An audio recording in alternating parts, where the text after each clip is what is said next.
ظاہر سی بات ہے جب بندہ کسی سفر کے لیے نکلتا ہے تو اہتمام بھی کرتا ہے، تیاری بھی کرتا ہے، زیادہ راہ بھی اٹھاتا ہے اور سفر کے لیے سامان بھی اٹھاتا ہے۔ اور پھر آپ دیکھیں کہ اگر ایک دن کا اسٹے ہے، ایک دن کا ٹھہرنا ہے اور اس حساب سے تیاری ہوگی، اگر 2 دن کا ہے، 3 دن کا ہے تو اس اعتبار سے تیاری ہوگی۔ ظاہر سی بات ہے اگر آپ 15-20 دن یا 1 مہینے کے پروگرام کے لیے جا رہے ہیں تو آپ کی تیاری اور اہتمام بھی زیادہ ہوگا۔ اسی بات کی طرف حضرت مولا مرتضیٰ مشکل کشا شیر خدا کرم اللہ تعالیٰ وجہ الکریم السلام اللہ علیہ آپ ارشاد فرماتے ہیں، جتنا دور کا سفر ہوگا تیاری بھی اتنی کرنی ہوگی۔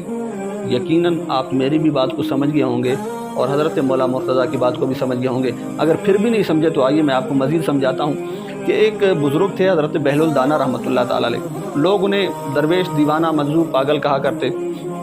اللہ کے ولی تھے، نیک تھے، بزرگ تھے۔ جذب کی کیفیت ہر وقت آپ کے اوپر طاری رہتی، اور آپ جس زمانے میں تھے وہ زمانہ سلطان محمود غزنوی رحمۃ اللہ تعالیٰ علیہ کا تھا۔ ایک مرتبہ آپ بادشاہ کے دربار پہ حاضر ہوئے تو بادشاہ سلامت کسی ماحول کے اندر بیٹھے ہوئے تھے، کوئی شغل میلہ لگا ہوا تھا۔ تو بادشاہ نے کیا کیا کہ اپنا عصا اٹھایا، لاٹھی اور چھڑی اٹھائی، وہ بہلول دانا کے سپرد کر دی اور ساتھ یہ کہا کہ بہلول، میں تمہیں اتنا دیوانہ سمجھتا ہوں اور اتنا میں مجذوب سمجھتا ہوں کہ میں یہ تجھے دے رہا ہوں، اگر تمہیں تم سے زیادہ کوئی دیوانہ مل جائے تو یہ اس کو دے دینا میری طرف سے۔ تو خیر اس بزرگ نے، درویش نے، وہ عصا وہ اپنے پاس رکھ لیا۔ ایک طویل عرصہ گزرا، زمانہ گزرتا گیا، وقت گزرتا گیا۔ ایک وقت ایسا آیا کہ بادشاہ سلامت رحمۃ اللہ تعالیٰ علیہ کی طبیعت ناساز ہوئی۔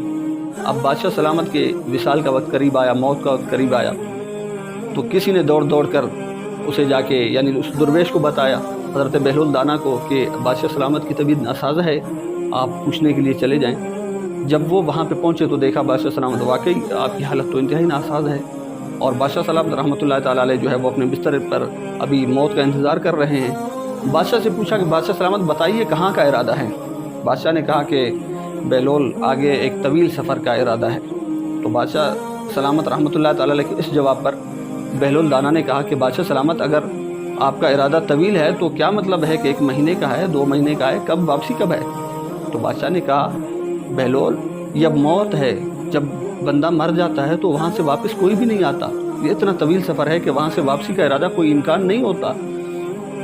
تو بہلول دانا نے کہا اچھا بادشاہ سلامت پھر تو یہ ہوگا کہ آپ نے اہتمام بھی بڑا کیا ہوگا، پھر بڑے پیادے آپ نے اٹھائے ہوں گے، انتہائی تعداد کے اندر آپ نے سامان بھی اٹھایا ہوگا، زاد راہ بھی اٹھایا ہوگا، سفر کے لیے بھی سامان اٹھایا ہوگا۔ تو بادشاہ نے کہا تم واقعی نادان ہو، نہ سمجھ ہو، نہ فہم ہو کہ یہ موت ہے، جب بندہ مر جاتا ہے تو یہ چیزیں نہیں لے کے جاتا ساتھ۔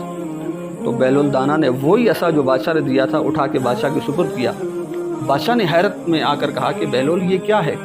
کہا بادشاہ سلامت آپ نے کہا تھا کہ تمہیں خود سے بڑھ کر، تم سے بڑھ کر کوئی دیوانہ، کوئی درویش، کوئی پاگل یا مجنون ملے تو یہ اسے دے دینا۔ بادشاہ سلامت میری نظر میں آپ سے زیادہ پاگل مجھے کوئی بھی اس دنیا میں نظر نہیں آتا کہ آپ 2 دن کے لیے سفر پہ جاتے تھے تو سامان اٹھاتے تھے، آج تو اتنی لمبی چوڑی وہ لمبے چوڑے سفر کے لیے آپ جا رہے ہیں اور اتنے طویل عرصے کے لیے ہمیشہ کے لیے جا رہے ہیں تو آپ سامان کچھ بھی نہیں اٹھا رہے۔ یقیناً آپ بات کو سمجھ گئے ہوں گے۔ اللہ پاک ہمیں دنیا و آخرت کے اندر کامیابی عطا فرمائے اور آخرت کی تیاری کی توفیق عطا فرمائے، آمین۔